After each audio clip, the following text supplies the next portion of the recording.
Oh, Coach, that was kind of tough, huh? Yeah, I mean, credit Litchfield. They're a great team. You know, they played very well. They played extremely well. I hope they continue to play like this because then they'll be cutting down the nets next Saturday because I do think that they're one of the best teams, if not the best team in 2A or left in 2A. And they played well tonight. And so give them credit. They had a great game plan defensively, but offensively they shot the ball well. And if they continue to shoot the ball like that, they'll win a state championship, and I hope they do. Well, what was happening in that first half, you know, Melrose led, and then all of a sudden, wow, they scored 23 straight points. Yeah, and they made shots, and we missed shots. And you know, we've always kind of been able to stay in the game with our defense, which has been very good all year. And I actually didn't think our defense was that bad. I'll have to review the tape, but I don't think our defense was that bad. They just made everything, as it seemed like. And any little mistake that we made, they capitalized on. But that's what champions do. I mean, that's what they did. And then offensively, since they were making everything, we needed to kind of match them. And we were just cold. I mean, we were cold in the first half. The shots that we got are typical shots that we get. We just missed them.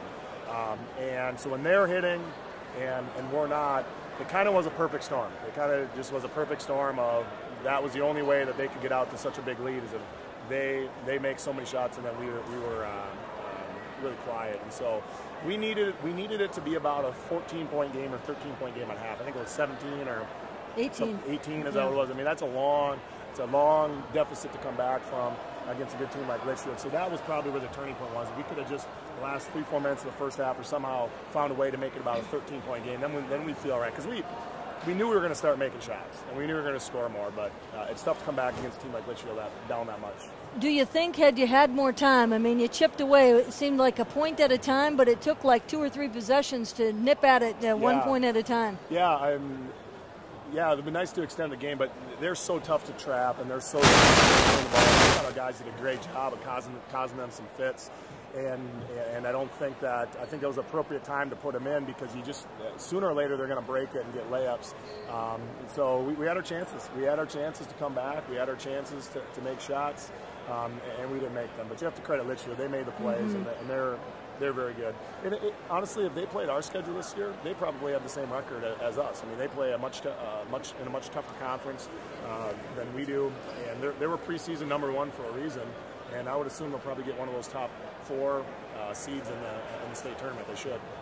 There were times in the first half where it seems to me like the trademark for Litchfield is pass, pass, pass, wait for the opening, that sort of. But they also went through those spurts to where, man, they can play up tempo though too. Absolutely, and that's a great thing about Litchfield. The difficult thing is that they're very fluid with how they do it. Everyone thinks that they just play this passive type game. No, they'll shoot it after 3 passes if they need to.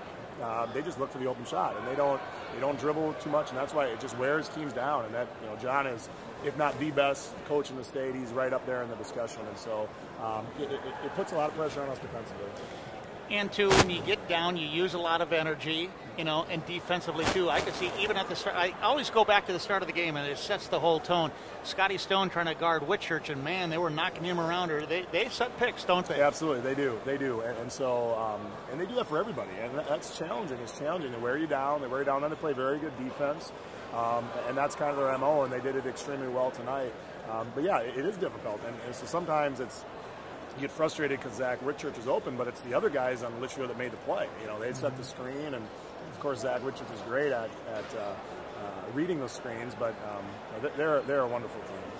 A lot of tears here after the ball game. It's always hard for the senior group to have it come to the end, and this was a pretty cohesive group, and I think for you two, kind of a special group. But just talk a little bit about the chemistry and some of those guys. Yeah, I mean, the seniors are just awesome. But what people don't notice is how fun they were in the locker room, you know, on the bus, on the practice floor, in the hallways. I mean, they're better people than they are basketball players. They're pretty darn good basketball players. And so that's probably what we'll miss most is the fact that practice, I mean, maybe once or twice that we really had to try to refocus them all year. They came with intensity, but they had fun. So it was such a fun group, and it's probably one of those things you won't know what you got until it's gone. But the other part about these guys left everything on the floor. They absolutely did. There's going to be no regrets. There's going to be no, maybe we could have done this more. Maybe we would have worked a little harder in the summer. Maybe we would have done this or that. These guys put everything on the floor, so they're going to be able to take that with them for the rest of their life and realize that they gave it their best effort and they can't look back at anything. And people should realize that these guys, they've been playing together since, they first started bouncing the basketball back in grade school, and they've just stuck together. There's a whole slug of seniors here on your basketball team, and that's what's great to see, too, that they have stayed together, they have fun. They just enjoy playing basketball, don't they? Yeah, they do. This will be hard. This will be hard for them to take, but I guarantee next week, not that it still won't hurt, but they'll be right back kind of joking and ribbing each other and doing all that type of stuff and having fun. And I think part of wanting to win is yes, you want to get to the state tournament, yes, all that, but part of it is just one more week with the guys, and now that it's over, it's going to be kind of weird to not come to practice and to do those things. But they enjoyed every second, so I think it's a lesson for any team, especially our younger guys, to just bring it every day and have fun, and you never know when it's going to be over. And just to touch on a couple of pretty phenomenal accomplishments for a few of the guys this season. Scotty Stone with the many things in the records that he set. Isaac Sawyer became a 1,000-point scorer, and you got a few of those guys going on to play some college ball. Yeah, I mean, Scotty Stone, what do you say? He's a superstar, he is. 2,000 points, a full ride to St. Cloud State, 29 points a game. I mean, he is a superstar. He deserves every accolade that he has gotten because he wants it, he cares.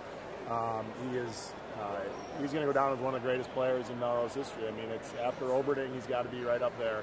And I also think one of the best players kind of in our small town area that maybe we have seen in 30 years. I mean, maybe I'm biased, but he is so good. I'm so happy for him to come on to the next stage in his life here at St. Cloud. And Isaac Sawyer is just a stud. I mean, he's been our leader the entire year, point guard. It's been so fun to have him compete, and he's such a leader. I mean, people don't understand the things. It's like having another coach on the floor when he's out there. He's seeing things, and he's coming to me. Can we do this? I see this. Let's get this guy the ball. And for him to go over 1,000 points has been great. And he's going to continue his basketball career next year, and it'll be fun to see him at the next level as well. No, I want to point out, too, a fella, Mitch Niehaus. I can remember when he was back in 6th, 7th, 8th grade, and he's a football player playing basketball, and you're thinking, Mitch, I'm not sure if this is going to be that good for you. Yeah. You know what I'm saying? I don't mean to demean him, but he would get that smile on his face like, but I kind of like playing.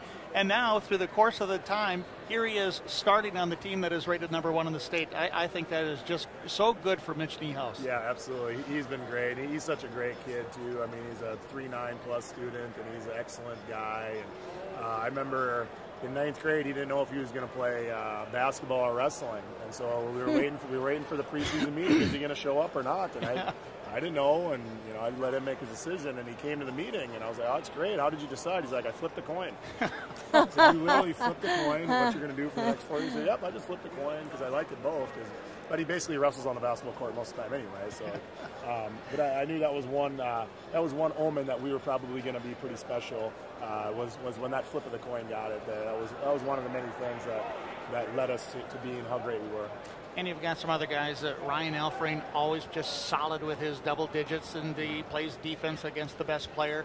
You've got Mitch Rutter, who does his thing inside. You've also got, another player, Ty Rutter. Talk about when he was in 5th and 6th grade, what did you think? Yeah, those guys are great. Elfring, no one talks about, but if any other year, if we had him on our team next year, probably average 15 points a game. And he's awesome. He's a quiet kid. He works hard, and put him on the other team's best player, and sitting around and shoot threes is great. Mitch Reller was great all year. I mean, his length, he really developed.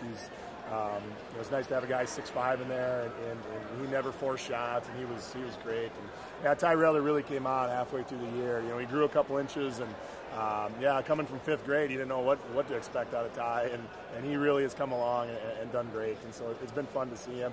And I also would like to touch on our other seniors. I mean, Corey Weoff just brings a smile every day to practice, and he was kind of in a situation where he's playing some minutes, and at the end of the year we went to 7 guys, and he kind of became the odd man out, and he was just great in practice, keeping it light. And Jacob Hiddenkamp he was an excellent guy, did whatever he wanted. He guarded Scotty almost every day in practice and never complained.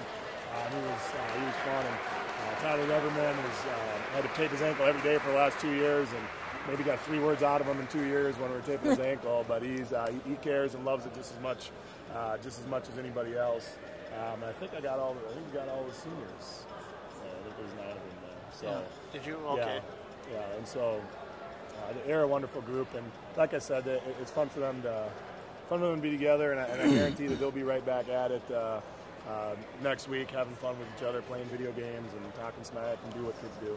Well, Coach, you've got a nice program over there, and I'll tell you, just as a basketball fan, the Melrose Dutchmen have provided some fun for area fans just all over the place to follow along, and you've had some great games, and you've kind of been the hunted all season to see if somebody could come in and knock you off or how close you could give or get you down by halftime or any of those things. But you do a nice job, and you've had a great season, nothing to hang your head about. Yeah, thank you very much. It's been an absolute blast with these guys, and it's just a lesson to have great teamwork and great team chemistry, and just keep going. So I think it's been fun. Thank you the memories have been great, and we tell guys it's about the journey, not the destination, and the journey was a blast.